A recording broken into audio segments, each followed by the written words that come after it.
TLM के माध्यम से गणित और हिंदी को दर्शाने का प्रयास किया है। जैसे कि मैं इसका प्रयोग विद्यालय में वर्ग कक्ष में हमेशा करता रहा और कर भी रहा हूँ, क्योंकि कार्डबोर्ड का प्रयोग जब तक यहाँ प्रदर्शन में तो हो जाता है, लेकिन मैंने इसे लकड़ी का प्रयोग किया है, अपने हाथों से बनाया है। जब मैंने इसे वर्ग कक्ष में ले गया, ये जाने के बाद मैंने कहा ये क्या है, बच्चे ने जवाब दिया सीढ़ी है।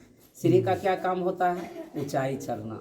जब हम ऊंचाई चढ़ते हैं तो हमारी ऊंचाई बढ़ती जाती है और इसी बढ़ते क्रम को हम क्या कहते हैं? आरोही क्रम कहते हैं। और जब हम ऊंचाई पर चढ़ते हैं तो फिर नीचे उतरने की जरूरत होता है। जब हम धीरे धीरे नीचे उतरते हैं, ऊंचाई से जब हम नीचे उतरते हैं तो हमारा ये क्रम जो घटता क्रम है, इसे हम आरोही क्रम कहते हैं। इतना ही नहीं, इसके माध्यम से हम इसको मॉडिफाई करते रहते हैं। जैसे अभी आया 7 के बाद क्या होता है? 8।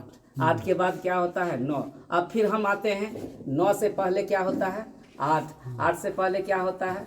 7। तो इस तरह से छोटा बड़ा का भी ज्ञान हो जाता है और उसके बाद घटते बढ़ते क्रम का भी बच्चे आसानी से सीखते हैं। चूँकि मैं इसका वर्ग कक्ष में प्रयोग करता हूँ, चूँकि ये लकड़ी का है सर, और ये जो है ये टूटता नहीं, इसे मैं हमेशा प्रयोग में लाता हूँ।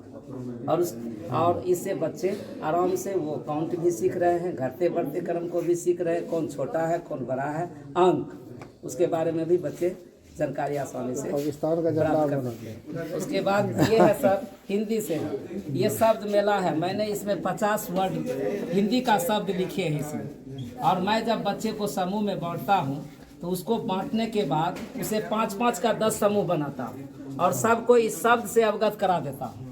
और शब्द से जब अवगत कराता हूँ तो उसमें से जो ग्रुप होता है उसे मैं कहता हूँ कि बोलो इसमें से कौन शब्द बोला। तो ठीक है, मेरा शब्द आएगा रथ, कोई कह देगा पढ़ आएगा, कोई कह देगा सर आएगा, कोई कहेगा मन। तो इस तरह से जब हम करते हैं और इसको जो क्या कहते हैं मूव करते हैं, और जैसे ही मूव करते हैं तो सामने जो शब्द आ गया नल, तो नल वाले बच्चे जीत जाते हैं, जोरदार ताली बजती है और लगातार यह कर्म चलता रहता है और बच्चे क्या करते हैं कि शब्द से अवगत हो जाते हैं। इतना ही नहीं, मैं इसको समय समय पर पाठ योजना के अनुसार मैं इसे मॉडिफाई कर देता हूँ। जैसे मैं क्लास 5 में गया और उसमें अगर मुझे संज्ञा पढ़ाना है व्याकरण में, तो मैं यहाँ पर संज्ञा का मेला लगाता हूँ और बच्चे को समूह में बांट करके 5 भाग में उसका जो है व्यक्तिवाचक, जातिवाचक, भाववाचक, दरवाचक, समूहवाचक सभी का नाम दे देता हूँ ग्रुप में। और ग्रुप में जब नाम देता हूँ तब उससे हम क्या कहते हैं कि किसका नंबर पहले आएगा, जिसका आएगा वह विजेता होगा। तो फिर मैं इसे क्या करता हूँ, मूव कर देता हूँ।